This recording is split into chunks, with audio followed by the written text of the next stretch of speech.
When Donald Trump went on the Joe Rogan Experience in October of 2024, he was trying to win the endorsement of a guy who had backed Bernie Sanders in 2020.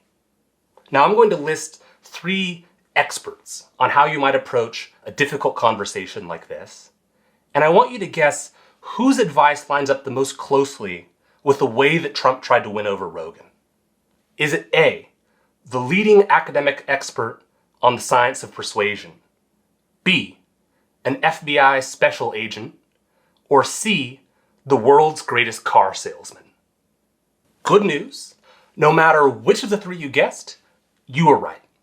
Because all 3 would agree that the best strategy for Trump would be to try to get Rogan to like him.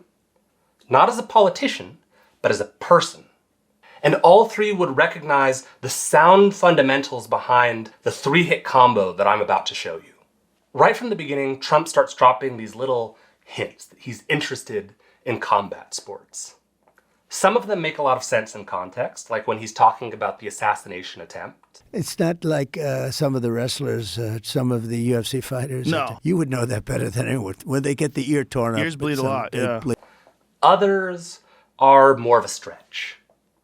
And then one day I got a call, sort of like a fight. You're not a Kamala person. You're a Khabib person, but you're not a Kamala person. He won like 13 battles in a row, and he was getting like a phobia, like a fighter.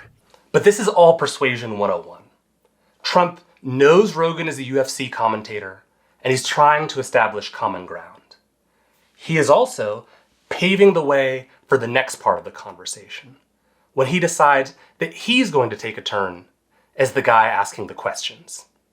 Where would you be if you didn't do the UFC stuff? Would you have this show, do you think? Can boxing make it? Who do you think is the greatest of the fighters? And crucially, Trump listens to what Rogan has to say for 10 minutes. Let me explain why this is so important. Humans crave status. One of the most important markers of status is the degree to which people listen to what we have to say. And it's not just whether people are listening, it's also who's listening. The more status we have ourselves, the more status we're able to confer on somebody else when we listen to them.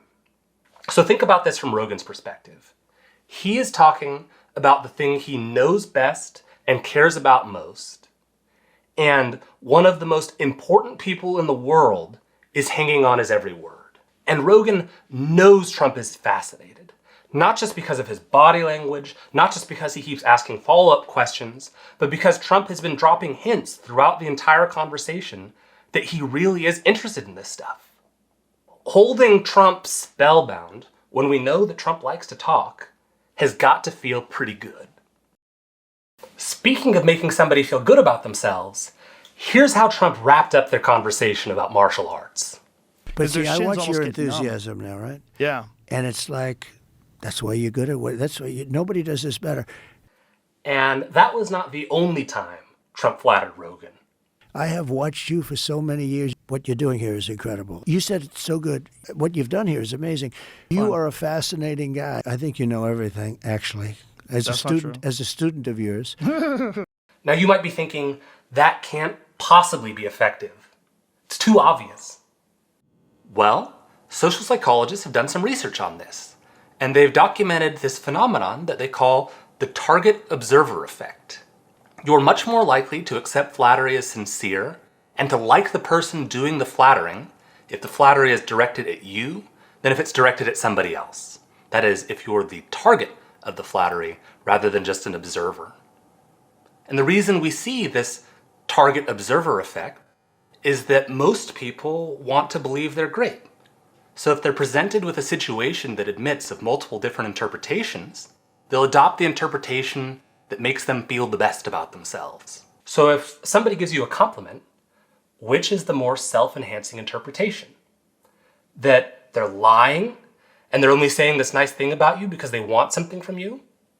Or that they like you and they're saying this thing because they think it's really true? Keep in mind that in our particular application, Trump has given Rogan every reason to believe that he really means what he's saying. That's Trump's 3-hit combo. Establish common ground. use that common ground to get them talking about something that excites them, and then use what they say to flatter them. It works in car sales, it works in counterintelligence, it works in psychological laboratory experiments, and it worked on Joe Rogan. That's all for today. I'll be making more videos, so if what's on the screen right now looks interesting to you, be sure to subscribe so that you'll get a notification when the next one comes out. Thanks for watching, and I hope I'll see you next time.